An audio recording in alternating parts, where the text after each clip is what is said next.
Hey, everybody, welcome back to another episode of the Strategy Game podcast. I'm your host, Lauren Shippey, and today I'm going to be talking about best practices, the killer of innovation. Now, if you operate in a larger environment or a corporate environment, this is probably going to be especially relatable for you. If you are an entrepreneur building a new venture, this is something you can look out for and something that you may want to avoid. So do you, as a leader, here's the question, do you create a safe space for your team to cultivate innovation?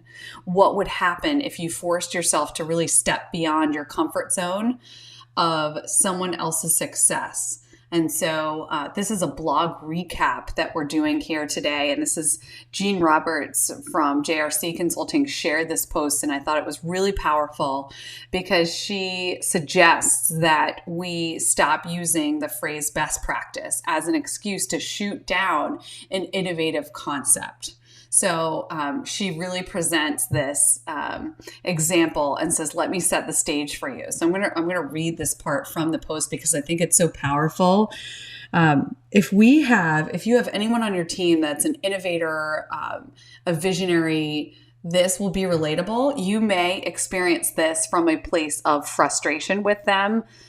Because they keep suggesting new ideas and you're just trying to put a process to it and keep up with things, and you don't want things to be disrupted yet again to make more work for the team or for yourself. But if you yourself are the visionary, this can be frustrating when you come up against task-oriented people, systems-oriented people. You know they're good, you know that you need them, but it may be frustrating because you might feel like they're killing or squashing your innovation. I've actually been on both sides of this, depending on what type of team I'm working with. So I've been the task-oriented person who has been so irritated at the visionary who is constantly suggesting new things. And now I myself am probably more on the visionary side.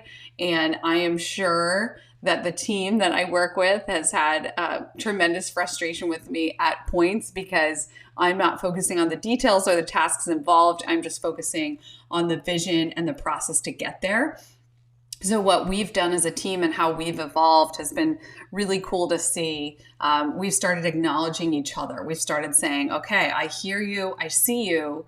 In that, let's talk about a solution or let's talk about a timeline. So just, I think, recognizing that like, hey, this is an idea as a leader.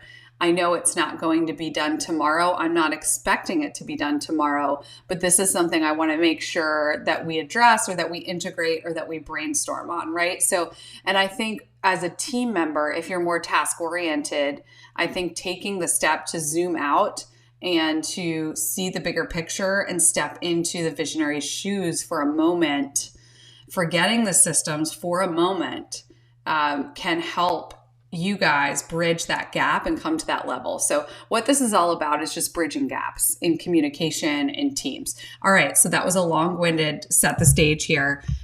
Let me read this clip directly from this blog post. So it says, after hours, weeks, maybe even months of research and careful planning, you're ready to pitch your next big new concept, or you're in the middle of a team meeting and a problem is thrown on the table. Since you're a problem solver by nature, you throw out what you think is a solution, and then you hear your coworker take a deep breath.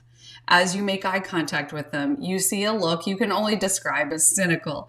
And then the dreaded phrase comes out. Well, is this best practice? Can you show me another organization, business, institution, or agency who has done the same with success? It's an instant killjoy, and there's nothing that makes me more frustrated. I've expressed my disappointment each time and have been told everything from don't be defensive to yes, please do some research to see if this has been successful, to my favorite, that may work for others and it's a great idea, but it's too risky for us. Let me lay out what should not be a groundbreaking statement to the true leaders in the room. Someone has to be willing to take the first risk to discover the newest best practice. Newsflash, every single best practice out there started as someone's crazy new idea. If you keep chasing the methods that worked for others, you will never be innovative. You won't find new solutions to your problems, and you'll keep running the hamster wheel. Guess what? That's the definition of insanity, trying the same thing over and over again and expecting a different result.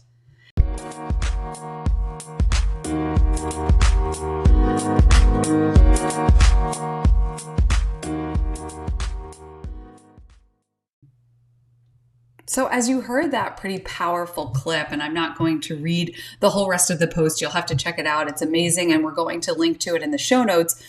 Really, the focus here is just recognizing this dynamic and this dichotomy that exists in businesses and teams all over the place, no matter what kind of industry or practice that you're in, between the visionary and the task-oriented focus team, right? And so what we have to make sure that we do is run this balance of recognizing innovation, respecting innovation, honoring it, and then creating a place for it. And I think that really, as we're communicating as teams, what's really important to note is that we can welcome innovation, and there's a place for that. And so it doesn't always have to be about best practice. There's a huge need for innovation. There's a huge need for new territory, new ground to be taken, right? And there's space for it. And I always think of the example of Henry Ford. He said, if I asked the people what they would have wanted, they would have said a faster horse, right? No one was thinking about wheels or engines or automobiles of any kind. It hadn't been invented yet. So if they said in that meeting, what is the best practice, right, for making horses faster, that's all that would have been on their radar. There would have been no new innovation, hence where we are today. So there's a great need for it. There's a great place for it within every organization, no matter who you are. It just needs to have a process and a place, and it needs to be recognized. And so as teams, I think one of the things that we can do that's really powerful is just recognize that this is a new idea, an innovation when it comes up, and actually state that. Someone in the room state that, okay, this is a new idea, this is a new innovation, this is a new concept or a vision. Let's unpack that a little bit together. And if the time's not right, maybe you say, okay, let's jot it down, let's table it, let's come back to it at the end of the meeting, let's run through our existing processes. Or if it's a new idea and you have space for it now, let's get on the same page. If you're a task-oriented person, step into the visionary shoes, right? If you're a visionary, understand where the task-oriented team is coming from and respect each other in that process so you can bridge the gap and create something that's innovative, that's a new idea, and test it, and then also have a process and a framework around it.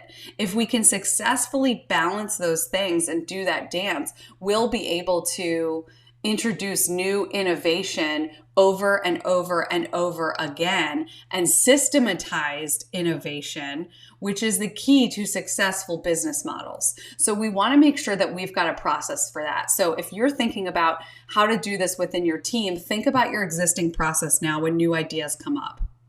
How can you create or focus on an actual process of, number one, recognizing the innovation, number two, stepping into each other's shoes, task-oriented versus visionary, and number three, setting a testing grounds and a framework to practice the innovation responsibly.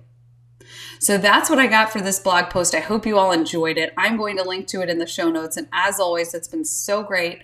And we're thankful that you're tuning in. Catch us at www.storywork.co for more.